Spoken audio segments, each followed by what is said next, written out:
ദൈവത്തിരുനാമത്തിന് മഹത്വമുണ്ടാകട്ടെ. വളരെ അനുഗ്രഹീതമായ ഈ വിശുദ്ധ സഭായോഗത്തിനായി ഞാൻ ദൈവത്തെ സ്തുതിക്കുന്നു.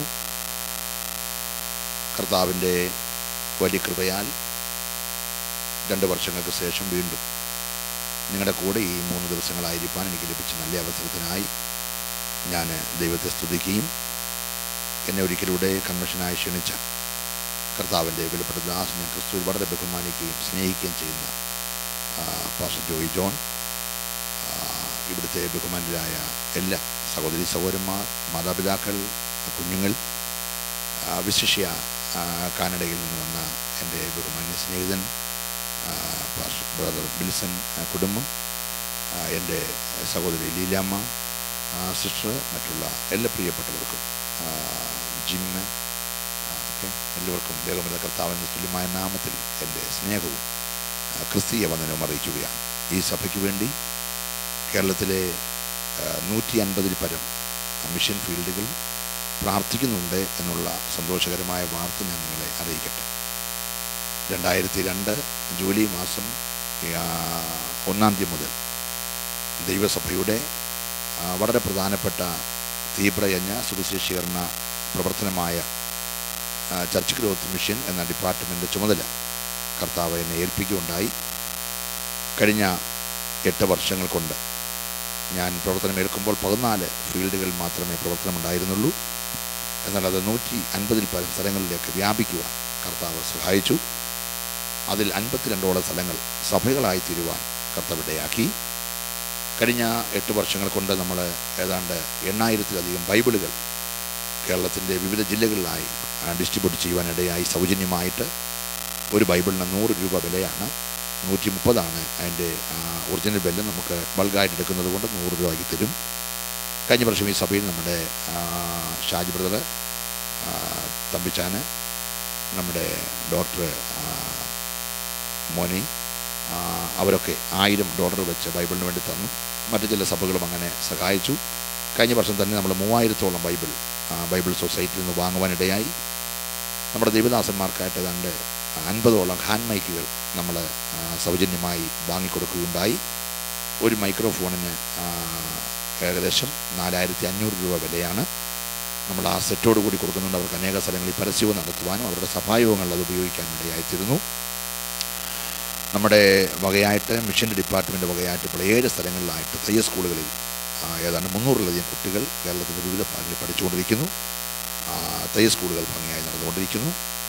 അതുകൂടാതെ നമ്മൾ ഏകദേശം 3 ലക്ഷത്തിൽ പരം ട്രാക്റ്റുകൾ വിവിധ നിലകളിലത് അടിച്ച് നമ്മൾ കേരളത്തിൽ കഴിഞ്ഞ 2 വർഷം കൊണ്ട് മാത്രം ഡിസ്ട്രിബ്യൂട്ട് ചെയ്യാൻ കർത്താവ് സഹായിച്ചു. നിങ്ങളുടെ ഈ സഭയുടെ സഹായമായിട്ട് ആരംഭത്തിൽ $300, പിന്നീട് അത് $600, ഒടുവിലായിട്ട് $750 വെച്ച് തന്നുകൊണ്ടിരിക്കുകയായിരുന്നു.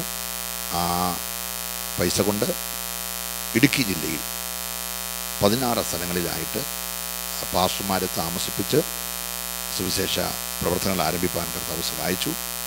ആ 16 സ്ഥലങ്ങളിൽ തന്നെ ഞാൻ കഴിഞ്ഞ പ്രാവശ്യം ദുബൈ, ദോഹ, കുവൈറ്റ് സ്ഥലങ്ങൾ സന്ദർശിച്ചപ്പോൾ അവരുടെ ന്യൂ ഇയർ ഓഫറിങ് ഒരു ഹോളിൻ്റെ പണിക്ക് വേണ്ടി തരണം എന്നാവശ്യപ്പെട്ടതുകൊണ്ട് അത് പറഞ്ഞവർ ന്യൂ ഇയറിൻ്റെ ഓഫറിങ് എടുത്ത് കിട്ടിയ പൈസ കൊണ്ട് നിങ്ങൾ പണം മുടക്കി വളർത്തിക്കൊണ്ടുവരുന്ന സഭകളിൽപ്പെട്ട പൂണ്ടിക്കുളം, മത്തായിപ്പാറ, കോലാകലമേട്, കുട്ടിക്കാനം, ആമയാർ എന്നീ സ്ഥലങ്ങളിൽ സ്ഥലം വാങ്ങുവാനും ഹോള് പണിയുവാനും ഗൾഫ് രാജ്യങ്ങളിലെ സഭകൾ എടുത്ത ന്യൂ ഇയറിൻ്റെ ഓഫറിങ് കൊണ്ട് ഇടയായിത്തീർന്നു. ആ സഭകൾ ഇപ്പോൾ നടക്കുന്നു. എന്നാൽ ഇവിടെ നിങ്ങൾക്ക് മനോഹരമായ ആലയ സംവിധാനങ്ങൾ വാങ്ങുവാൻ വേണ്ടി നിങ്ങൾ വളരെ പ്രാർത്ഥിച്ചുകൊണ്ടിരുന്നു. നിങ്ങൾ മിഷന് വേണ്ടി പണം മുടക്കിയപ്പോൾ ദൈവം നിങ്ങൾക്ക് ഒരാലയം തരുവാനിടയായിത്തീർന്നു. ദൈവത്തിന് വേണ്ടി ചെലവിട്ടപ്പോൾ ദൈവം നിങ്ങളെ ലജ്ജിപ്പിച്ചില്ല. നിങ്ങൾ 50ഉം 100ഉം വീതം ചെലവിട്ട് $750 വെച്ച് കൊടുത്തപ്പോൾ ഒരു $3 മില്യൺ ആലയം സ്ഥലം ദൈവം നിങ്ങൾക്ക് സൗജന്യമായി തന്നൊരു സ്തോത്രം പറഞ്ഞു. നിങ്ങൾ മിഷനെ സഹായിച്ചപ്പോൾ നിങ്ങളുടെ വിഷനെ ദൈവം അനുഗ്രഹിച്ചു. എന്നോട് ഞാൻ പറയാം, നിങ്ങൾ മിഷനെ സഹായിച്ചപ്പോൾ നിങ്ങളുടെ വിഷൻ ഒരാലയം വാങ്ങാമെന്നായിരുന്നു. ദൈവം അത് മാനിച്ചു. അതിൻ്റെ മോർഗേജൊക്കെ അടയ്ക്കണം, ഇനി അതെല്ലാം ദൈവം തരും. പക്ഷേ ദൈവം നിങ്ങളെ മാനിച്ചപ്പോൾ നിങ്ങൾ മിഷനെ മറന്നു. പെട്ടെന്ന് നിങ്ങൾ ആ സഹായം നിർത്തി. എനിക്കതൊരു വലിയ ഭാരമായി. കഴിഞ്ഞ ജനുവരി മുതൽ ഞാൻ ഫണ്ടിൽ നിന്ന് പ്രതിമാസം ഏകദേശം 30,000 രൂപയിലധികം വീതം കൊടുത്തുകൊണ്ടിരിക്കുകയാണ്. അത് വെച്ച് കൊടുത്താൽ 10 മാസമാകുമ്പോൾ 3 ലക്ഷം രൂപയാകും. നമുക്ക് അനേക കാര്യങ്ങൾ ചെയ്യണം. കണ്ണൂർ ബൈബിൾ കോളേജ് ഉൾപ്പെടെ ഉള്ള കാര്യങ്ങൾ നടക്കണം. അതുകൊണ്ട് നിങ്ങൾ സഹോദരന്മാരെല്ലാം കൂടെ നിങ്ങൾ ആലോചിച്ച്, സഹോദരിമാരും ആലോചിച്ച് വീണ്ടും നിങ്ങൾ ചെയ്തുകൊണ്ടിരിക്കുന്ന സഹായങ്ങൾ തുടർന്ന് ചെയ്യണം. നിങ്ങളെ കർത്താവ് അനുഗ്രഹിക്കും. ഞങ്ങളെ പ്രാർത്ഥിക്കും. ദൈവം മാനിക്കുമാറാകട്ടെ. ഇതൊന്നും പറയാനല്ല, രാവിലെ ഞാൻ എഴുന്നേറ്റ് നിന്നത് സ്നാനത്തിൻ്റെ ക്ലാസ് എടുക്കാനാണ്. സ്നാനപ്പെടാൻ തീരുമാനമെടുത്തവർ വന്നിട്ടുണ്ടല്ലോ. നമ്മുടെ അച്ചായൻ വന്നല്ലോ, ഓക്കെ. അമ്മാമ്മ വന്നല്ലോ, ഓക്കെ ഓക്കെ ഓക്കെ. ഒന്ന് എഴുന്നേറ്റേ, ഞാൻ കണ്ടോട്ടെ. സ്നാനപ്പെടുന്നവർ എഴുന്നേറ്റു. പ്രൈസല്ലോ ചേർന്ന് ദൈവത്തെ എല്ലാവരും സ്തുതിച്ചാൽ ഇരുന്നാട്ട്. സ്നാനം വാസ്തവത്തിൽ ഇന്ന് നമ്മുടെ സഭായോഗത്തിലെ ഏറ്റവും സന്തോഷകരമായ കാര്യം, 4 പ്രിയപ്പെട്ടവർ സ്നാനപ്പെട്ട് കർത്താവിനോട് ചേരുകയാണ്, കർത്താവിനെ ധരിക്കുകയാണ്. സ്നാനത്തിൻ്റെ കാര്യം പ്രസംഗിച്ചാൽ ഇന്ന് പകൽ മൊത്തം പ്രസംഗിച്ചാലും തീരത്തില്ലാത്ത പോലെ അത്ര ആഴമായ ഗൗരവമേറിയൊരു വിഷയമാണ് സ്നാനം. പ്രൈസലോ. എന്നാൽ എല്ലാം പറയാൻ നമ്മുടെ മുമ്പിൽ സമയമില്ല. 1-2 വാക്യങ്ങൾ വേഗത്തിൽ ഓർപ്പിക്കാം. ഒന്നാമതായിട്ട്, യേശുവിൻ്റെ അടുക്കൽ ചെന്ന നിക്കോദീമോസ് എന്ന മനുഷ്യനോട് കർത്താവിനോട് ചോദ്യം ചോദിച്ചു. നിക്കോദീമോസ്, കർത്താവെ, ഞാൻ ഒന്ന് വായിച്ചതേ, യോഹന്നാന്റെ സുവിശേഷം 3-ാം അധ്യായം അതിൻ്റെ 1 മുതലുള്ള വാക്യങ്ങൾ വേഗത്തിൽ ഒന്ന് വായിച്ചത്.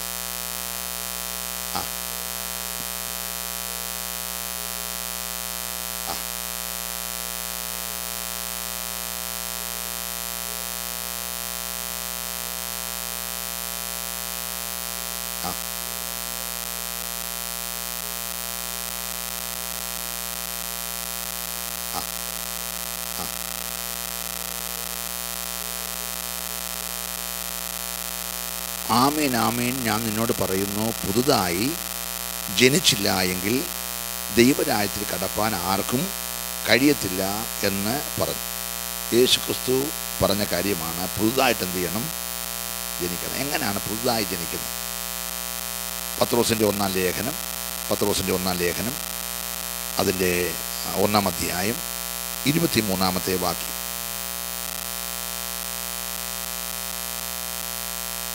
ഒന്നിൻ്റെ 23.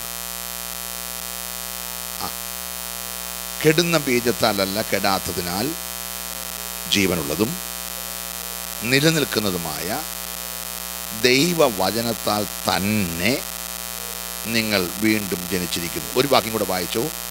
യാക്കോബിൻ്റെ ലേഖനം 1-ാം അധ്യായം 18-ാമത്തെ വാക്യം. യാക്കോബ് 1:18. യാക്കോബ് 1. അവൻ്റെ സൃഷ്ടികളിൽ നിങ്ങൾ ഒരുവിധം ആദ്യഫലമാകേണ്ടതിന് അവൻ തൻ്റെ ഇഷ്ടം ഹേതുവായി സത്യത്തിൻ്റെ വചനത്താൽ നമ്മെ ജനിപ്പിച്ചിരിക്കുന്നു. പ്രൈസലോ. റോമാലേഖനം 10-ാം അധ്യായം നമ്മൾ പഠിക്കുമ്പോൾ ഇങ്ങനെ വായിക്കുന്നു, വിശ്വാസം കേൾവിയാലും കേൾവി ദൈവത്തിൻ്റെ വചനത്താലും വരുന്നു. അപ്പം ദൈവവചനം ഒരാൾ കേൾക്കുമ്പോഴാണ് അവന് വിശ്വാസം ഉണ്ടാകുന്നത്. വിശ്വാസം കേൾവിയാലും കേൾവി. ആരും അയക്കാതെ എങ്ങനെ പ്രസംഗിക്കും? പ്രസംഗകനില്ലാതെ എങ്ങനെ കേൾക്കും എന്ന് റോമാലേഖനം 10-ാം അധ്യായത്തിൽ പറയുന്നു. അപ്പോൾ ഒരുവൻ ദൈവവചനം കേൾക്കണമെങ്കിൽ അവൻ്റെ അടുക്കിലേക്ക് ഒരുവനെ ദൈവവചനവുമായിട്ട് ദൈവം അയക്കണം. അല്ലെങ്കിൽ ദൈവം വചനം പറയുന്നിടത്തേക്ക് അവൻ വരണം. വചനം കേൾക്കുന്ന വ്യക്തി, അവൻ്റെ അകത്ത് ആ വചനത്താലുള്ള ജന്മം നടക്കണം. ഇവിടെ 2 ബീജങ്ങളുടെ കാര്യം പറയുന്നു. ഒന്ന് കെടുന്ന ബീജം, എല്ലാവരും പറഞ്ഞേ. 2 കെടാത്ത ബീജം. കെടുന്ന ബീജത്തിൻ്റെ പ്രത്യേകത, ഇവിടെ ജനിക്കുന്നു, 70, 80, 100, 120 വയസ്സിനകത്ത് മരിച്ചു പോകും. അത് 2 പേരുടെ ഇഷ്ടത്താൽ ഉണ്ടാകുന്ന ഒരു ജനനമാണ്. പ്രീസലോ. 2 പേരുടെ ഇഷ്ടത്താൽ ഉണ്ടാകുന്ന ആ ജനനം 70, 120 വയസ്സിനകത്ത് വെച്ച് ഈ ലോകത്ത് നിന്ന് മാറ്റപ്പെടുന്നു. ആ ബീജത്തിന് വചനം പറയുന്ന പേര് കെടുന്ന ബീജം. 2-ാമത്തെ ബീജം കെടാത്ത ബീജമാണ്. അത് ദൈവത്തിൻ്റെ വചനമാകുന്ന ബീജം. കെടുന്ന ബീജത്താലല്ല, കെടാത്തതിനാലും. അടുത്ത വാക്യം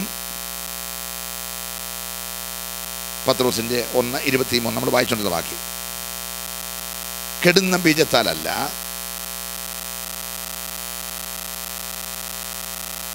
കെടാത്തതിനാൽ. ശ്രദ്ധിച്ചേ, വീണ്ടും ജനിക്കുന്ന വചനത്തിൻ്റെ പ്രത്യേകത: 1, കെടാത്ത ബീജം; 2, ജീവനുള്ളതും; 3, നിലനിൽക്കുന്നതും ആയ. ശ്രദ്ധിച്ചേ, അപ്പം നമ്മൾ വീണ്ടും ജന്മം പ്രാപിക്കുന്ന വചനത്തിൻ്റെ 3 പ്രത്യേകത: 1, കെടാത്ത ബീജം; 2, ജീവനുള്ള വചനം; 3, മറ്റേ നിലനിൽപ്പില്ല.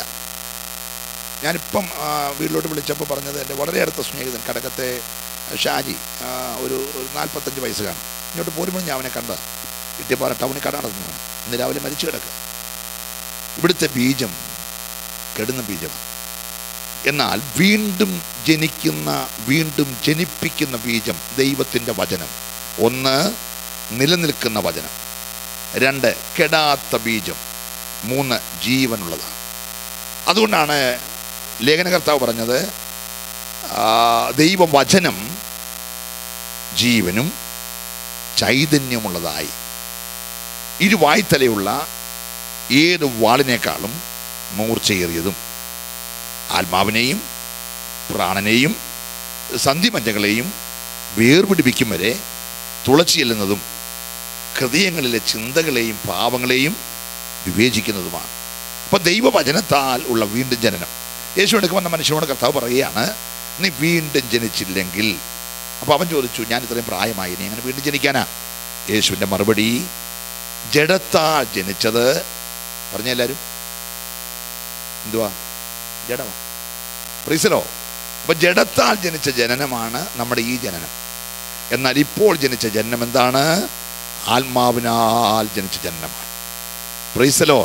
ദൈവം ആത്മാവാകയാൽ ആത്മാവിൽ ജനിച്ച ഒരുവന് ആത്മാവിൽ ദൈവത്തെ ആരാധിക്കണം. പ്രൈസലോ. ജഡത്താൽ ജനിച്ചത് ജഡമാണ്, ആത്മാവിനാൽ ജനിച്ചത് ആത്മാവാണ്. അവന് മനസ്സിലായില്ല. ഉടനെ കർത്താവ് പറഞ്ഞു, കാറ്റ് ഇഷ്ടമുള്ളിടത്ത് തൂതുന്നു, അതെവിടെ നിന്ന് വരുന്നെന്നോ എവിടേക്ക് പോകുന്നെന്നോ നിങ്ങൾ അറിയുന്നില്ല. പ്രിസലോൾ. അതുപോലെയാണ് ആത്മാവിൻ്റെ ജനനം എന്ന് പറഞ്ഞാൽ, ദൈവവചനം കേൾക്കുന്ന എല്ലാവരിലേക്കും അത് പ്രവേശിക്കുന്നില്ല. എല്ലാവരും വചനത്താൽ രക്ഷിക്കപ്പെടുന്നില്ല. 30 വർഷങ്ങൾക്ക് മുമ്പ് കേട്ട വചനമാണെങ്കിലും ആ വചനം അകത്ത് കിടന്ന് അത് ജീവൻ പ്രാപിച്ച് ആ രക്ഷയുടെ അനുഭവത്തിലേക്ക് വരും മുമ്പേ ആ രക്ഷയിലേക്ക് വരാതിരിക്കാൻ ഈ ലോകത്തിൻ്റെ അധിപതിയായ പിശാച് അകത്ത് വെളിപ്പെട്ട ദൈവവചനത്തിൻ്റെ പ്രകാശത്തെ ഏതു നിലയിലും ഇരുട്ടാക്കി കളയാൻ ശ്രമിക്കും. അതുകൊണ്ടാണ് പൗലോസ് പറഞ്ഞത്, ഈ ലോകത്തിൻ്റെ ദൈവം, പ്രൈസ് ദി ലോർഡ്, സുവിശേഷത്തിൻ്റെ പ്രകാശനം ശോഭിക്കാതിരിപ്പാൻ അവിശ്വാസികളുടെ മനസ്സെന്ത് ചെയ്തു? കുരുടാക്കി കളഞ്ഞു. Price the Lord. അവരുടെ ആത്മീക ദൃഷ്ടി പ്രകാശിക്കാത്തത് കൊണ്ട് അവർക്ക് യഥാർത്ഥമായി സത്യവചനം ഗ്രഹിക്കാൻ കഴിയുന്നില്ല. എന്നാൽ കൃപയാൽ അതിൻ്റെ ഇടയിൽ നിന്ന് നമുക്ക് ഈ വചനം കേൾപ്പാനും ഈ വചനത്താൽ ജനിക്കാനും ഈ വചനം അനുസരിക്കാനും ലഭിച്ച ഭാഗ്യമോർത്ത് ചേർന്ന് കർത്താവിനെ സ്തുതിച്ചേ. നമ്മളെപ്പോലെ ഭാഗ്യമുള്ളവർ വേറെ ആരുമില്ല. അതുകൊണ്ട് പാട്ടുകാരൻ പറഞ്ഞത്, ഭാഗ്യനാൾ ഭാഗ്യനാൾ, യേശു എൻ്റെ പാപം തീർത്തനാൾ. ലോകത്തിലെ ഏറ്റവും വലിയ ഭാഗ്യം രക്ഷിക്കപ്പെടുന്നതാ. Price the Lord. ലോകത്തിലെ ഏറ്റവും വലിയ ഭാഗ്യം ജീവന്റെ പുസ്തകത്തിൽ പേരെഴുതുന്നതാ. ശ്രദ്ധിച്ചേ. അപ്പോൾ വീണ്ടും ജന്മം പ്രാപിക്കാത്ത ഒരാള്, നീ വീണ്ടും ജനിച്ചില്ലെങ്കിൽ ദൈവരാജ്യത്തിൽ. അപ്പൊ അടുത്ത ചോദ്യം ചോദിച്ചു, എങ്ങനെ? അവിടെ കർത്താവിന്റെ മറുപടിയാണ്, വെള്ളത്താലും ആത്മാവിനാലും ജനിച്ചില്ലെങ്കിൽ ദൈവരാജ്യത്തിൽ കടപ്പാൻ കഴിയത്തില്ല. രണ്ടും രണ്ടായിട്ട് പറഞ്ഞു. ഒന്ന്, നീ വീണ്ടും ജനിച്ചാൽ ദൈവരാജ്യം കാണാം. നീ വെള്ളത്താലും ആത്മാവിനാലും ജനിച്ചാൽ ദൈവരാജ്യത്തിൽ കടക്കാം. ഇന്ന് നമ്മുടെ പ്രിയപ്പെട്ട ചായൻ, അമ്മാമ്മ, നമ്മുടെ സുമോദിന്റെ മമ്മി, പ്രിയമോൾ നിമ്മി, ഇവരൊക്കെ ദൈവരാജ്യത്തിലേക്കുള്ള പ്രവേശനത്തിന്റെ പാസ് സ്വന്തമാക്കുക. Praise the Lord. കഴിഞ്ഞ ദിവസങ്ങളിൽ രക്ഷിക്കപ്പെട്ടപ്പോൾ ദൈവരാജ്യം കാണാനുള്ള ഭാഗ്യമുണ്ടായി. എന്നാൽ ഇന്ന് പകൽ ദൈവരാജ്യത്തിലേക്ക് പ്രവേശിക്കാനുള്ള ആ വലിയ പദവി പ്രാപിക്കുകയാ. ചേർന്ന കർത്താവിനെ സ്തുതിക്കട്ടെ. ഹല്ലേലൂയ. പിശാചിന്റെ ലക്ഷ്യം നമ്മൾ പ്രവേശിക്കരുതെന്നായിരുന്നു. എന്നാൽ സ്വർഗ്ഗം ആ പോരിനെ വെട്ടിയിട്ട് നമ്മളെ പ്രവേശിപ്പിക്കാൻ പോകുന്നതോർത്ത് ചേർന്ന കർത്താവിനെ സ്തുതിക്കട്ടെ. ഹല്ലേലൂയ. ശ്രദ്ധിക്കുക, റോമാലേഖനം നമ്മൾ വായിക്കുമ്പോൾ 6-ാം അധ്യായത്തിലെ ശ്രദ്ധേയമായൊരു വാക്യം, 7-8 വാക്യം. ഒത്തിരി പറയാനുണ്ടെങ്കിൽ സമയമില്ലല്ലോ. 7-8 വാക്യം.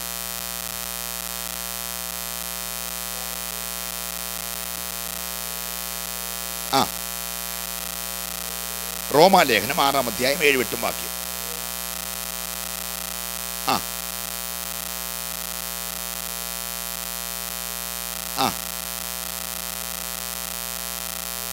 ശ്രദ്ധിച്ച് ആ വാക്യം ശ്രദ്ധിച്ച്. ക്രിസ്തുവിനോട് കൂടെ മരിച്ചു എങ്കിൽ, അപ്പം മരിച്ചില്ലെങ്കിലോ? ശ്രദ്ധിച്ച്, ആ ഒറ്റ വാക്യം മതി നമ്മൾ സ്നാനപ്പെടാൻ. ക്രിസ്തുവിനോടുകൂടെ മരിച്ചു എങ്കിൽ അവനോടുകൂടെ ജീവിക്കും. ക്രിസ്തുവിനോടുകൂടെ മരിച്ചില്ലെങ്കിലോ കൂടെ ജീവിക്കത്തില്ല. 6-ാം അധ്യായം തുടങ്ങുന്നത് തന്നെ യേശു ക്രിസ്തുവിനോട് ചേരുവാൻ സ്നാനം ഏറ്റവരായ നാം എല്ലാവരും അവൻ്റെ മരണത്തിൽ. അപ്പോൾ സ്നാനം ആരോട് ചേരാനാ? പെന്തിക്കോസിൽ ചേരാനാണോ? പാസ്റ്റർ ജോയി ജോനോട് ചേരാനാണോ? ആരോട് ചേരാനാ? അപ്പോൾ ഇന്ന് പകൽക്കാലത്തെ വലിയ സന്തോഷം, നമ്മൾ ആരോട് ചേരുകയാണ്? യേശുവിനോട് ചേരുകയാണ്.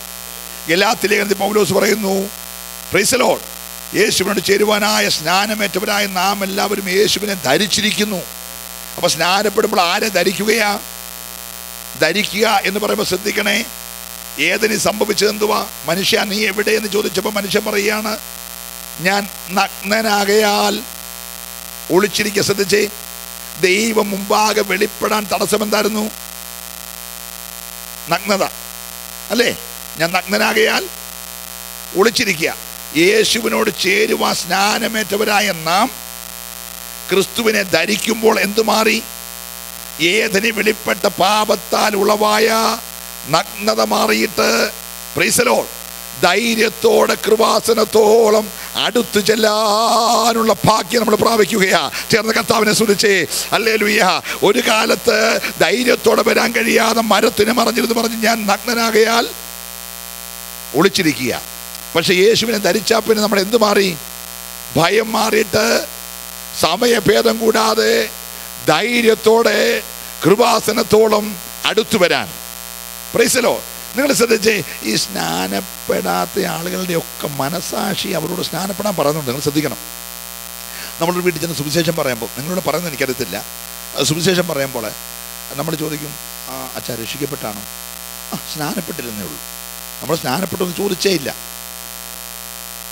സ്നാനപ്പെട്ടോ എന്ന് അവരോട് ചോദിച്ചില്ല. നമ്മളെന്താ ചോദിച്ചുള്ളൂ? രക്ഷിക്കപ്പെട്ടാണോ? അമ്മാമ്മ രക്ഷിക്കപ്പെട്ടാണോ? ഉടനെ അവരുടെ അടുത്ത മറുപടി സ്നാനപ്പെട്ടില്ലെന്നേ ഉള്ളൂ എന്ന് പറഞ്ഞ അർത്ഥം അവരുടെ മനസ്സാക്ഷി പറയുന്നുണ്ട്. എന്ത് ചെയ്തിട്ടില്ല? സ്നാനപ്പെട്ടില്ല. ശ്രദ്ധിച്ചേ. അതുകൊണ്ട് എബ്രായ ലേഖനം 10-ാം അധ്യായത്തിൽ നമ്മൾ വായിക്കുന്നു. വായിച്ചു എബ്രായ ലേഖനം 10-ാം അധ്യായം 22-ാമത്തെ വാക്യം. 10:22 വേഗം വായിച്ചു. നാം ദുർമനസാക്ഷി നീങ്ങുമാറ് ഹൃദയങ്ങളിൽ തളിക്കപ്പെട്ടവരായി, ശുദ്ധവെള്ളത്താൽ ശരീരം കഴുകപ്പെട്ടവരായി, വിശ്വാസത്തിന്റെ പൂർണ്ണ നിശ്ചയം പ്രാപിച്ച് പരമാർത്ഥ ഹൃദയത്തോടെ. അപ്പം നമ്മുടെ ആ മനസാക്ഷി പറയുകയാണ് സ്നാനപ്പെട്ടില്ല. പാരമ്പര്യം അവരെ വിലക്കുന്നു, സാമുദായിക പശ്ചാത്തലം അവരെ വിലക്കുന്നു, പൗരോഹിത്യ മണ്ഡലങ്ങൾ അവരെ വിലക്കുന്നു, ചാർച്ചക്കാർ അവരെ വിലക്കുന്നു. പലരും അവരെ വിലക്കുന്നത് കൊണ്ട് അവർക്ക് സ്നാനപ്പെടണം എന്നുള്ളത് അകത്തറിയാം, സ്നാനം ശരിയാണെന്ന് അവർക്കറിയാം. എന്നിട്ടും സ്നാനപ്പെടാതിരിക്കുന്ന കൊണ്ട് ഇവിടെ കർത്തൃമേശ നടക്കുമ്പോൾ കർത്താവിൻ്റെ ദാസൻ പറയും, രക്ഷിക്കപ്പെട്ട് സ്നാനപ്പെട്ട് വേർപാടും വിശുദ്ധിയും പാലിക്കുന്നവർക്ക് കർത്താവിൻ്റെ മേശയിൽ പങ്കാളിയാകാം എന്ന് പറയുമ്പോൾ അവരുടെ മനസാക്ഷി പറയും, സ്നാനപ്പെട്ടിരുന്നെങ്കിൽ എനിക്കും എടുക്കാമായിരുന്നല്ലോ. Price the Lord. അവരുടെ അന്തരാത്മാവ് കുത്തുകയാണ്. പക്ഷെ എന്ത് ചെയ്യാനാ? പാരമ്പര്യം അവരെ തടയുകയാണ്, പൗരോഹിത്യം അവരെ തടയുകയാണ്, സാമുദായിക പശ്ചാത്തലം അവരെ തടയുകയാണ്, സാഹചര്യങ്ങൾ അവരെ തടയുകയാണ്. എന്നാൽ ഇന്ന് പകൽക്കാലം ആ തടസ്സങ്ങളെയൊക്കെ മാറ്റി എന്തു വന്നാലും ഞാൻ കർത്താവിനോട് ചേരാൻ തയ്യാറായി എന്ന് തീരുമാനിച്ചവരെ ഓർത്ത് ഞാൻ ദൈവത്തെ സ്തുതിക്കുകയാണ്. ഇന്ന് പകൽ ദൈവത്തിൻ്റെ പൈതലെ, മറ്റെന്തിനേക്കാൾ കർത്താവിനെ അനുസരിക്കുന്നതാണ് ജീവിതത്തിലെ ഏറ്റവും വലിയ സന്തോഷം. ഹല്ലേലൂയ. സ്നാനം പുതിയ നിയമത്തിലെ ഉപദേശം മാത്രമല്ല. വേദപുസ്തകം നമ്മൾ പഠിച്ചാൽ ഉൽപ്പത്തി പുസ്തകത്തിൽ നോഹയുടെ കാലത്ത് അല്പജനമെന്ന് വെച്ചാൽ 8 പേർ വെള്ളത്തിലൂടെ രക്ഷ പ്രാപിച്ചു. അത് സ്നാനത്തിനൊരു മുൻകുറി എന്ന് പത്രോസിൻ്റെ 1-ാം ലേഖനം 3-ാം അധ്യായം 20-ാമത്തെ വാക്യം വായിക്കുമ്പോൾ നമുക്കവിടെ ആ പെട്ടകത്തിൽ അല്പജനം എന്ന് വെച്ചാൽ 8 പേർ എങ്ങനെ രക്ഷ പ്രാപിച്ചു? കൊരിന്ത്യ ലേഖനം 1 കൊരിന്ത്യർ 10-ാം അധ്യായം വായിക്കുമ്പോൾ മോശയോടുകൂടെ മിസ്രയീമിൽ നിന്ന് പുറപ്പെട്ട ജനം അവരെല്ലാവരും ഒരേ മേഘത്തിന് കീഴെ സ്നാനമേറ്റു, അവരെല്ലാവരും ചെങ്കടലിൽ ഒരേ വെള്ളത്തിൽ സ്നാനപ്പെട്ടു എന്ന് കാണുവാൻ കഴിയുന്നു. ചെങ്കടൽ കടന്ന് മരുഭൂമി പ്രവേശിച്ച ജനം മരുഭൂമി വെച്ച് ജനിച്ചവർ 40 വർഷങ്ങൾ കഴിഞ്ഞപ്പോൾ വാഗ്ദത്ത കനാനിൽ പ്രവേശിക്കും മുമ്പേ യോർദാനിൽ കൂടെ കടന്നായിട്ട് കാണുവാൻ കഴിയുന്നു. സ്നാനപ്പെട്ട അക്കരെ കയറിയിരുന്നതിലാണ്. ശ്രദ്ധിച്ചേ, പഴയ നിയമം മുഴുവൻ പഠിച്ചാൽ ഏലിയാവ് യോർദാൻ വിഭജിച്ച് അക്കരയ്ക്ക് പോകുമ്പോൾ, ഏലിശ യോർദാൻ വിഭജിച്ച് ഇക്കരയ്ക്ക് വരുമ്പോൾ അവിടെയൊക്കെ നമുക്ക് നിഴലായി നിൽക്കുന്നൊരു കാര്യമുണ്ട്. സ്നാനം പഴയ നിയമം മുഴുവനുണ്ട്. അപ്പോൾ ഇത് പെന്തിക്കോസ്തുകാരുടെ ഉപദേശമല്ല. Praise the Lord. ഏറ്റവും പ്രാധാന്യം പാപം എന്തെന്ന് നിങ്ങൾ ആർക്കെന്നെക്കുറിച്ച് ബോധം വരുത്താമെന്ന് വെല്ലുവിളിച്ച നമ്മുടെ വാഴ്ത്തപ്പെട്ട കർത്താവ്, പാപം ഒഴികെ സകലത്തിലും നമ്മെപ്പോലെ പരീക്ഷിക്കപ്പെട്ട കർത്താവ് യോഹന്നാൻ്റെ കൈക്കീഴെ സ്നാനപ്പെടുവാൻ ചെല്ലുമ്പോൾ യോഹന്നാൻ പറഞ്ഞ, കർത്താവേ അതരുത്, നിന്നെ ആ സ്നാനമേൽക്കുവാൻ എനിക്ക് ആവശ്യം. യേശു പറഞ്ഞു, യോഹന്നാനെ ഇപ്പോൾ സമ്മതിക്ക്. ഇതിപ്പോൾ നമ്മൾ സ്നാനപ്പെടുന്ന ആളുടെ പുറകെ നടക്കുക, ഒന്ന് സമ്മതിച്ചേ. സ്തോത്രം. എൻ്റെ കൂടെ പറപ്പെ അങ്ങോട്ട് നിർബന്ധിച്ച് സമ്മതിപ്പിക്കേണ്ട കാര്യമല്ല ഇത്, നീ ഇങ്ങോട്ട് പറയേണ്ട കാര്യമാണ്. യേശു പറഞ്ഞു, ഇപ്പോൾ സമ്മതിക്ക്. ഇങ്ങനെ സകല ദൈവനീതി നിവർത്തിക്കുന്നത്. അപ്പോൾ അങ്ങനെയാണ് ഇന്ന് നിങ്ങൾ 4 പേർ എന്തോ നിവർത്തിക്കാൻ പോകുകയാണ്? ദൈവത്തിന് നീതി നിവർത്തിക്കാൻ പോകുകയാണ്. ഒന്ന് യേശുവിനെ ധരിക്കുകയാണ്, യേശുവിനോട് ചേരുകയാണ്, യേശു കാണിച്ച മാതൃക പിൻപറ്റുകയാണ്, ദൈവനീതി നിവർത്തിക്കുകയാണ്. Praise the Lord.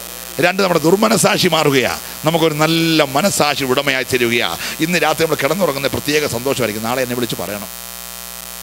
സ്തോത്രം. ഞാൻ തമാശ പറഞ്ഞല്ല. സ്നാനപ്പെട്ട് കഴിയുമ്പോൾ നമ്മുടെ അകത്തുനിന്നൊരു വലിയ ഭാരം ഇന്ന് പകൽ വിട്ടുപോകുകയാണ്. എന്ന് പറഞ്ഞാൽ നമ്മുടെ പഴയ മനുഷ്യൻ മരിക്കുകയാണ്. പഴയ മനുഷ്യൻ എന്ത് ചെയ്തു? മരിച്ചു. ആ മരിച്ച മനുഷ്യനെ നമ്മളുകൊണ്ട് അടക്കുകയാണ്. Praise the Lord. വാസ്തവത്തിൽ സ്നാനം ഒരു ശവസംസ്കാര ശുശ്രൂഷയാണ്. Praise the Lord. നിങ്ങൾക്ക് പേടിയില്ലല്ലോ. പഴയ മനുഷ്യനെ മരിച്ചെന്ത് ചെയ്യാണ്? കുഴിച്ചിടുകയാണ്. എഴുന്നേറ്റ് വരുന്ന പഴയ മനുഷ്യനല്ല. പഴയതെല്ലാം കഴിഞ്ഞുപോയി. കണ്ടാലും സകലവും നിന്റെ വായിൽ പുതിയ പാട്ട്, പുതിയ സ്തോത്രം. പഴയതൊന്നും ഇനി എടുക്കരുത്. സ്നാനപ്പെട്ട് കഴിഞ്ഞ വെച്ച് പണ്ട് പാളയെ കിടന്ന കാലത്തെ കാര്യമൊന്നും ഓർത്തുകൊണ്ടിരിക്കരുത്. അതെല്ലാം കഴിഞ്ഞുപോയി. പഴയ പിണക്കം, പഴയ കോപം, പഴയ ശാഠ്യം, പഴയ അസൂയ, പഴയ ദ്വന്ദ്വപക്ഷം, പഴയ വിടക്ക് കണ്ണ്, പഴയ ജാരസംഘ, പഴയ ക്രോധം, ഇതെല്ലാം പോയി. അതിനെ ഉരിഞ്ഞു കളഞ്ഞു. നമ്മളിന്നുകൊണ്ട് പ്രാർത്ഥിച്ച് അതിനെ കുഴിച്ചിടുക. Price the Lord. അത് കടലിൻ്റെ ആഴങ്ങളിലേക്ക് പോയി. എഴുന്നേറ്റ് വരുന്ന ആരാണ്? ഉയർത്തെഴുന്നേറ്റ യേശു ക്രിസ്തുവിന് സമസ്വഭാവമുള്ള ഒരു പുതിയ മനുഷ്യനാണ്. ഹല്ലേലൂയ. അവൻ്റെ അകത്ത് പകയില്ല, പിണക്കമില്ല. അവനെല്ലാം സഹിക്കുന്നു, എല്ലാം ക്ഷമിക്കുന്നു, എല്ലാം പൊറുക്കുന്നു. Hello, praise the Lord. Hallelujah. സ്നേഹമാകുന്ന യേശുവിനെ ഉള്ളത്തിൽ കൈക്കൊണ്ട ഒരു ദൈവ നമ്മുടെ മുഖത്ത് പ്രകാശം ഉണ്ടാകണം. സ്നാനപ്പെട്ടവരുടെ എല്ലാം മുഖത്ത് പ്രകാശം ഉണ്ടാകണം. കാരണം നമ്മൾ ആരെ ധരിച്ചിരിക്കുക? യേശുവിനെ ധരിച്ച ഒരാളെന്ന് പറയുമ്പോൾ നിങ്ങൾ ശ്രദ്ധിച്ച്, ലോകത്തിലെ ഏറ്റവും സൗന്ദര്യമുള്ള ആളാരാണ്? കർത്താവ്. 1000ങ്ങളിൽ 10000ങ്ങളിൽ സുന്ദരൻ, പവിത്രൻ, നിർമ്മലൻ, നിർദോഷൻ, പാപികളോട് വേർപെട്ടവൻ. ഹോ, ഹല്ലേലൂയ. തത്വത്തിൻ്റെ പ്രഭ, തേജസ്സിൻ്റെ പ്രഭ, സ്വർഗത്തിൻ്റെ മണിമകുടം. ഹല്ലേലൂയ. സ്വർഗത്തിൻ്റെ തേജസ്സാരാ? കർത്താവാ. അവിടെ സൂര്യനും ചന്ദ്രനൊന്നും വേണ്ട. നമ്മളവിടെ ചെല്ലുമ്പോൾ സൂര്യനില്ല, ചന്ദ്രനില്ല. അവിടുത്തെ വിളക്കാരാ? കർത്താവാ. അപ്പോൾ ആ വിളക്കായ തേജസ്സായ കർത്താവിനെ നമ്മൾ എന്ത് ചെയ്യാണ്? ധരിക്കുകയാണ്. കർത്താവിനെ ധരിച്ചു കഴിഞ്ഞിട്ട് എനിക്ക് സൗന്ദര്യം ഇല്ലെന്ന് തോന്നിയാൽ ഞാൻ മണ്ടയ്ക്ക് ഇവനെ പൊട്ട് തൊടുവോ, ലിപ്റ്റിക്ക് തേക്കുവോ, കണ്ണെഴുതുവോ, ആഭരണം ഒക്കെ ചെയ്യണം. കർത്താവിനെ ധരിച്ചിട്ടും എനിക്കൊരു സൗന്ദര്യം വന്നില്ലെന്ന് തോന്നിയാൽ, ഹലോ, പ്രൈസ് ദി ലോർഡ്, നീ ആരെ ധരിച്ചു കഴിഞ്ഞു? ലോകത്തിലെ ഏറ്റവും സൗന്ദര്യമുള്ള. അപ്പം നീ കണ്ണാടി നോക്കുമ്പോൾ കാണുന്നത് നിന്റെ വികൃതമായ രൂപമല്ല. ആരുടെ മുഖമാണ് കാണേണ്ടിയേ? പറഞ്ഞേ, സ്നാനപ്പെട്ടൊരു ദൈവത്തിൻ്റെ പൈതൽ കണ്ണാടി നോക്കുമ്പോൾ ഈ നരച്ച വിടങ്കിച്ച് തലമുടി ഒന്നല്ല ഞാൻ കാണേണ്ടത് എൻ്റെ യേശുവിൻ്റെ മുഖമാണ്. ഹല്ലേലൂയ. ഞാൻ ദൈവത്തെ സ്തുതിക്കും. സ്വതന്ത്രം പറഞ്ഞേ, ഇന്ന് പകൽക്കാലം ദൈവമക്കളുടെ പ്രത്യാശ വർദ്ധിക്കണം. നീ കണ്ണാടി നോക്കുമ്പോൾ നിൻ്റെ ആ പഴയ മുഖമല്ല കാണേണ്ടത്. സ്നാനപ്പെട്ട് കഴിഞ്ഞാൽ യേശുവിൻ്റെ പ്രതിബിംബമായി മാറുകയാണ്. ഹല്ലേലൂയ. പിന്നെ അനുദിന ജീവിതത്തിലെ പ്രാർത്ഥനയും കഴുകലും ആരാധനയും വചനധ്യാനവും നിമിത്തം ആ തേജസ് ഇങ്ങനെ തിളങ്ങി വരികയാ. ഹല്ലേലൂയ. ഓരോ ദിവസം കഴിയുമ്പോൾ ക്രിസ്തുവിലെ തേജസ് നമ്മളിങ്ങനെ പ്രകാശിച്ചു വരുവേണ്ടതായിത്തീരണം. അപ്പോൾ യേശുവിനോട് ചേരുവാൻ സ്നാനമേൽക്കുന്നു, യേശുവിനെ ധരിക്കുവാൻ സ്നാനമേൽക്കുന്നു, യേശുവിൻ്റെ മരണ അടക്ക പുനരുത്ഥാനത്തിൽ പങ്കാളിയാകുവാൻ സ്നാനമേൽക്കുന്നു. Praise the Lord. യേശു കാണിച്ച മാതൃക പിൻപറ്റുന്നു. യേശു ഒടുവിലായി പറഞ്ഞ ശക്തമായ കൽപ്പന മത്തായി 28-ാം അധ്യായത്തിൻ്റെ അവസാന 16, 17, 18 വാക്യങ്ങൾ വായിക്കുമ്പോൾ ശക്തമായി പറയാണ്, ആകയാൽ സ്വർഗത്തിലും ഭൂമിയിലും സകല അധികാരവും എനിക്ക് നൽകപ്പെട്ടിരിക്കുന്നു. നിങ്ങൾ പുറപ്പെട്ട് പിതാവിൻ്റെയും പുത്രൻ്റെയും പരിശുദ്ധാത്മാവിൻ്റെയും നാമത്തിൽ. ആരുടെ നാമത്തിലാണ് സ്നാനം കഴിക്കണ്ടേ? യേശുനാമക്കാരുടെ നാമത്തിൽ സ്നാനം കഴിക്കുന്നവരുണ്ട്. വചനത്തിൻ്റെ വ്യവസ്ഥയല്ല. വചനത്തിൻ്റെ വ്യവസ്ഥ പിതാവിൻ്റെയും പുത്രൻ്റെയും യേശുനാമക്കാരുടെ പേരിൽ സ്നാനമേറ്റെങ്കിൽ രണ്ടാമത് സ്നാനമേക്കണം. കാരണം പൗലോസ് ചോദിക്കുന്നു അപ്പോസ്തല പ്രവൃത്തിയിൽ 19-ാം അധ്യായത്തിൽ ആകട്ടെ, നിങ്ങൾ സ്നാനമേറ്റിട്ട് പരിശുദ്ധാത്മാവിനെ പ്രാപിച്ചോ? അവർ പറയുന്നു പരിശുദ്ധാത്മാവെന്ന് ഞങ്ങൾ കേട്ടിട്ട് പോലുമില്ല. അപ്പോൾ പിന്നെ കർത്താവ് പൗലോസ് ചോദിച്ചു, നിങ്ങൾ ആരുടെ പേരിലാണ് പിന്നെ സ്നാനപ്പെട്ടത്? സ്തോത്രം. വീണ്ടും അവരെ എന്ത് ചെയ്തു? സ്നാനപ്പെടുത്തിയെന്ന് കാണുവാൻ കഴിയുന്നു. ഉടനെ ആത്മാവ് അവരുടെ മേൽ വന്നെന്ന് കാണുവാൻ കഴിയുന്നു. അങ്ങനെയാണെങ്കിൽ സ്നാനപ്പെടേണ്ട ആരുടെ പേരിലാണ്? പിതാവായ ദൈവത്തിൻ്റെയും പുത്രനായ ദൈവത്തിൻ്റെയും പരിശുദ്ധാത്മാവായ ദൈവത്തിൻ്റെയും നാമത്തിലാണ് എന്ത് ചെയ്യേണ്ടത്? സ്നാനപ്പെടേണ്ടത്. സ്നാനം തളിക്കുകയല്ല, സ്നാനം കൊടയുകയല്ല, സ്നാനം മുഴുകലാണ്. Price the Lord. ദൈവത്തിൻ്റെ സ്തോത്രം. അതൊക്കെ വിവരിക്കാൻ ഞാൻ സമയമെടുക്കുന്നില്ല. ഇന്ന് പകൽക്കാലം ദൈവസ്ഥനിൽ നിങ്ങൾക്ക് ലഭിച്ചിരിക്കുന്ന ഭാഗ്യ പദവി മറ്റെന്തിനേക്കാൾ ശ്രേഷ്ഠകരമാണ്. ശത്രുപാളയങ്ങൾ പരാജയപ്പെട്ട ദിവസമാണ്. വർഷങ്ങൾ നിന്നെ കൽപ്പന അനുസരിപ്പാൻ വിടാതെ പുറകോട്ട് വലിച്ച എല്ലാ പോരുകളുടെ മേൽ ഇന്ന് പകൽ ജയമെടുത്തൊരു ദിവസമാണ്. ഹല്ലേലൂയ. ചേർന്ന് കർത്താവിനെ സ്തുതിച്ചേ.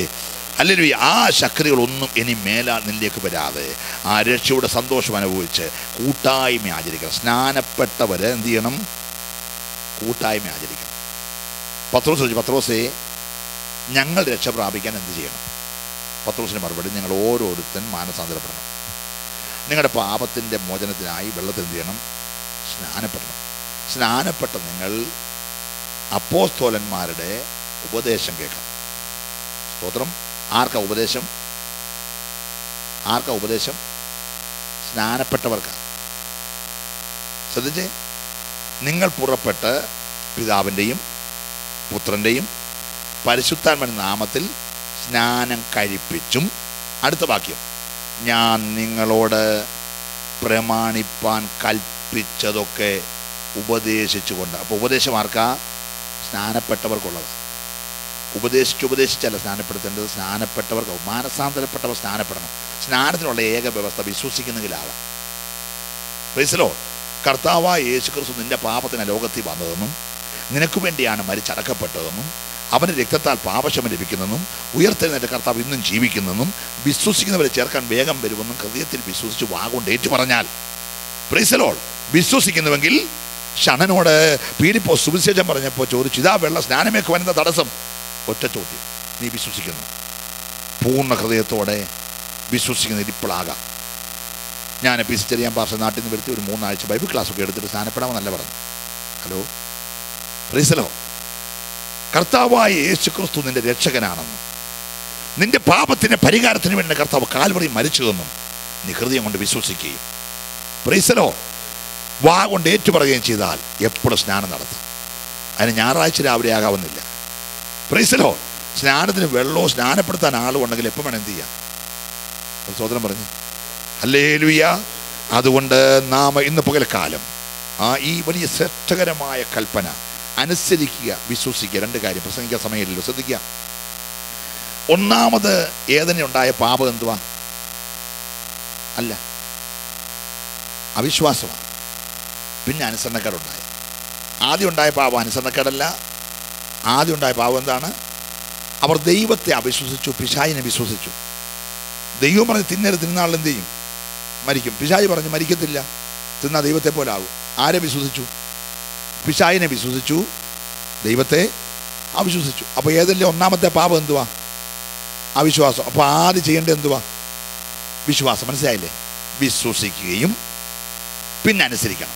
രണ്ടാമതാണ് അവർ അനുസരണക്കേട് കാണിച്ച്. ആദ്യം ദൈവത്തെ അവിശ്വസിച്ചു, രണ്ടാമത് ചെയ്യരുതെന്ന് പറഞ്ഞ കാര്യം എന്ത് ചെയ്തു? അനുസരണക്കേട് കാണിച്ചു. അപ്പോൾ ഇവിടെ ആദ്യം സംഭവിക്കേണ്ടത് ഒന്നാമത് വിശ്വസിക്കണം, രണ്ടാമത് അനുസരിക്കണം. Price the Lord. വിശ്വസിക്കുകയും സ്നാനമേൽക്കുകയും ചെയ്യുന്നവർ രക്ഷിക്കപ്പെടും. Price the Lord. അപ്പോൾ ഇന്ന് പകൽക്കാലം പ്രിയപ്പെട്ടവർ വിശ്വസിച്ചു, അനുസരണത്തിൽ വരികയാണ്. അങ്ങനെ സ്നാനപ്പെട്ടവർ അപ്പോസ്തലന്മാരുടെ ഉപദേശം കേൾക്കണം, കൂട്ടായ്മ ആചരിക്കണം. ദൈവമക്കളുമായിട്ടുള്ള കൂട്ടായ്മ. ചിലർ ചെയ്യുന്നത് പോലെ സഭായോഗം എന്ത് ചെയ്തത്? ഉപേക്ഷയായി വിചാരിക്കരുത്. 10-ാം അധ്യായം എബ്രായ ലേഖനം. ചിലർ ചെയ്യുന്നത് പോലെ സഭായോഗം എന്ത് ചെയ്തത്? ഉപേക്ഷയായിട്ട് വിചാരിക്കരുത്. ജീവിതത്തിൽ അവസരം കിട്ടിയാൽ എല്ലാ സഭായോഗത്തിനും വന്നു. Price the Lord. വിശുദ്ധന്മാരുമായിട്ട് കൂട്ടായ്മ ആചരിക്കണം. അപ്പം നുറുക്കി പ്രാർത്ഥന കഴിക്കണം. Price the Lord. ഈ അടിസ്ഥാന ഉപദേശങ്ങൾ നിങ്ങൾക്ക് ദൈവം തരുന്ന ആയുസ്, തരുന്ന ആരോഗ്യം, എല്ലാത്തിൻ്റെയും ദശാംശം ആർക്കുള്ളതാണ്? സുവിശേഷം പറയണം. എന്നെ ദൈവം ഇത്രയും മാനിക്കുക ഒരു കാര്യം, ഞാൻ രക്ഷിക്കപ്പെട്ട് വന്നു കഴിഞ്ഞു ഒരു ഭ്രാന്ത് പിടിച്ചവനെ പോലെ കേരളത്തിൻ്റെ കന്യാകുമാരി മുതൽ കാസർഗോഡ് വരെ എല്ലാ കവലയ്ക്കും പോയി സാക്ഷി പറഞ്ഞു, എല്ലായിടത്തും പോയി പരസ്യവും നടത്തി, എല്ലായിടത്തും പോയി യേശു എന്നെ കർത്താവെന്ന് പറഞ്ഞു. പരസ്യവും എൻ്റെ ഒരു ഭ്രാന്തായിരുന്നു. സ്തോത്രം. അനേക പരസ്യങ്ങളിൽ കള്ളുകുടിയന്മാർ എൻ്റെ മുന്നേ വന്ന് മുട്ടുകുത്തി. ചേർത്തലെ വലിയ അന്തിച്ചന്തയിലൊക്കെ അങ്കമാലി ട്രാഫിക് മുഴുവൻ ജാമായിപ്പോയി പരസ്യത്തിൽ. Price the Lord. അതുകൊണ്ട് ദൈവം എന്നെ മാനിച്ചു. അന്ന് കവലകളിൽ വഴി ഓരത്ത് നിന്ന് ഞാൻ പ്രസംഗിച്ചെങ്കിൽ ഇന്ന് അനേക സ്റ്റേജുകളിൽ ഞാൻ പ്രസംഗിച്ചുകൊണ്ടിരിക്കുക. നീ കർത്താവിനോട് നിൽക്കുക. സ്നാനപ്പെട്ട വീട്ടിൽ പോയി കിടക്കരുത്. സ്നാനപ്പെട്ടവൻ അടുത്ത ആളിനോട് പറയണം, എടാ ഞാൻ രക്ഷിക്കപ്പെട്ടു, ഞാൻ സ്നാനപ്പെട്ടു, നീ സ്നാനം അനുസരിക്കണം എന്ന് പറഞ്ഞ് നിങ്ങൾ ആത്മാക്കളെ നേടുവാനിടയാക്കാം. നേടിയിരിക്കുന്ന സഹോദരൻ ബ്രദർ റോയി ഞങ്ങളുടെ 91 അല്ലേ 91 പുതുപ്പള്ളി കോട്ടയം ആ ഭാഗത്തെല്ലാം അന്നൊക്കെ ഈ സഹോദരൻ നല്ല തീഷ്ണതയുള്ളായിരുന്നു. ഇപ്പോഴത്തെ എനിക്കറിയത്തില്ല. നല്ല തീഷ്ണതയോടെ കർത്താവിൻ്റെ വേല ചെയ്യാൻ സമയങ്ങൾ വേർതിരിച്ച് ശക്തമായി കർത്താവിൻ്റെ വേല ചെയ്തൊരു സഹോദരനാണ് ബ്രദർ റോയിയൊക്കെ ഈ സഭയിൽ വന്ന് ഒരു നല്ല ചർച്ചകൂടുകാരൻ ഈ സഭയിൽ വന്ന് ആത്മാർത്ഥമായിട്ട് ആരാധിക്കണം കേട്ടോ. ഒരു സഹോദരൻ പറഞ്ഞാട്ടെ. ഹല്ലേലൂയ. കർത്താവ് ഉപയോഗിച്ചവരൊക്കെ ഇപ്പോൾ പോയി പമ്മിയും പാത്തും പെരയ്ക്കകത്ത് ഇരിക്കാതെ കർത്താവ് ഉപയോഗിച്ചവരെല്ലാം രംഗത്ത് നിങ്ങളെല്ലാം സുവിശേഷകരാകാം. ലജ്ജ കൂടാതെ സുവിശേഷം പറയാൻ കർത്താവിൻ്റെ കരം കേൾപ്പിക്കാം. നമുക്ക് കർത്തകനിലേക്ക് ഏൽപ്പിച്ച് നമുക്ക് പ്രാർത്ഥിക്കാം. ഒരു നിമിഷം സ്നാനപ്പെടാനുള്ളവർ 1-2 കാര്യം ഓർപ്പിച്ചോട്ടെ. ഒരു മിനിറ്റ്. റോമാലേഖനം 8-ാം അധ്യായം 29-30 വാക്യം ഒന്ന് വായിച്ചതേ.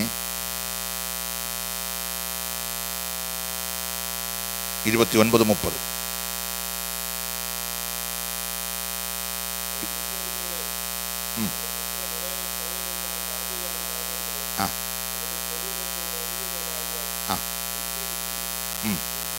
മുൻ നിയമിച്ചവരെ വിളിച്ചും വിളിച്ചവരെ നീതീകരിച്ചും നീതീകരിച്ചവരെ തേജസ്കരിച്ചു. ശ്രദ്ധിച്ചേ.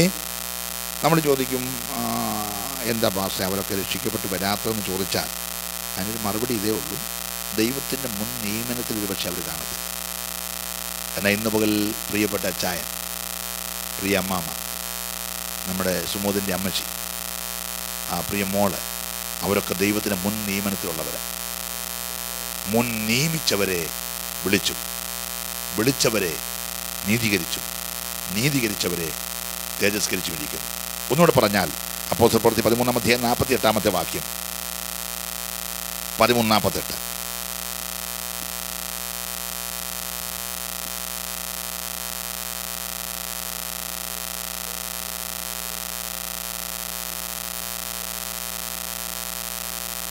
ശ്രദ്ധിച്ചേ. ആരെ വിശ്വസിച്ചേ? നിത്യജീവനായി നിയമിക്കപ്പെട്ടവരെല്ലാവരും വിശ്വസിച്ചു. Price the Lord. അപ്പം ദൈവം നിയമിക്കപ്പെട്ട ആളുകൾ എത്ര മാറിപ്പോയാലും ദൈവത്തിൻ്റെ ടൈമിൽ അവരെ കൊണ്ടുവന്നിരിക്കും. Price the Lord. അപ്പം നമുക്ക് പ്രാർത്ഥിക്കേണ്ട, കർത്താവേ നിൻ്റെ നിയമനത്തിലുള്ള എല്ലാവരും നീ കൂട്ടിവരുത്തണം. ദൈവ നിയമനത്തിലുള്ളവരോട് ഞാൻ സുവിശേഷം പറയാനുള്ള പ്രാഗൽഭ്യം എനിക്ക് തരണമെന്ന് നമുക്ക് ദൈവത്തോട് പ്രാർത്ഥിക്കാം. സ്നാനപ്പെടുവാൻ തീരുമാനിച്ച പ്രിയപ്പെട്ടവർ ഒന്ന് എഴുന്നേറ്റ് ഓരോ വാക്കിൽ മൈക്കിലൂടെ സാക്ഷി പറഞ്ഞാട്ട് ജനം അത് കേൾക്കട്ടെ. ഞാൻ കർത്താവിൻ്റെ രക്ഷിതാവും കർത്താവുമായി സ്വീകരിച്ചു. അവൻ്റെ കൽപ്പനയാകുന്ന സ്നാനം, വെള്ളത്തിൽ മുങ്ങി സ്നാനപ്പെട്ട് യേശുവിനോട് ചേരുവാൻ ഇന്ന് പോലെ കാലം ഞാൻ തീരുമാനമെടുത്തു. ആ തീരുമാനത്തിൽ ഉറച്ചു നിന്നുകൊണ്ട് കർത്താവിൻ്റെ കൽപ്പന അനുസരിച്ച് കർത്താവിന് വേണ്ടി ശേഷിക്കുന്ന ആയുസ് മുഴുവൻ ജീവിപ്പാൻ കർത്താവ് കൃപ തരേണ്ടതായി ദൈവമക്കൾ പ്രാർത്ഥിക്കണമെന്ന് ഓരോരുത്തരായിരുന്നിട്ട് സാക്ഷി പറഞ്ഞാട്ട്. Praise the Lord.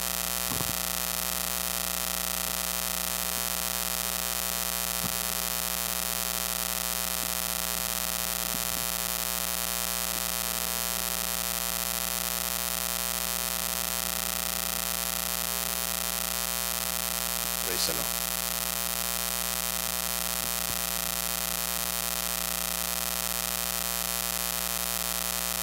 Praise the Lord.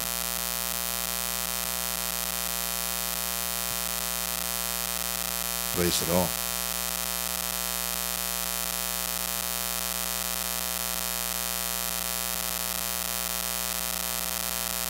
Hallelujah.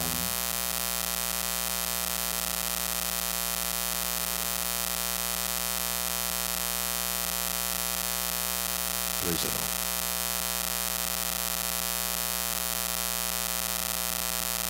Hallelujah.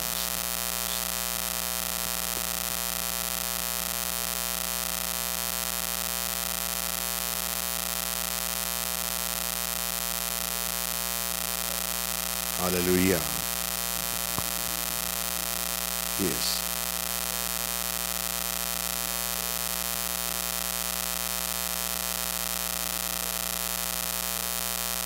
Hallelujah. Praise the Lord. Praise the Lord. China.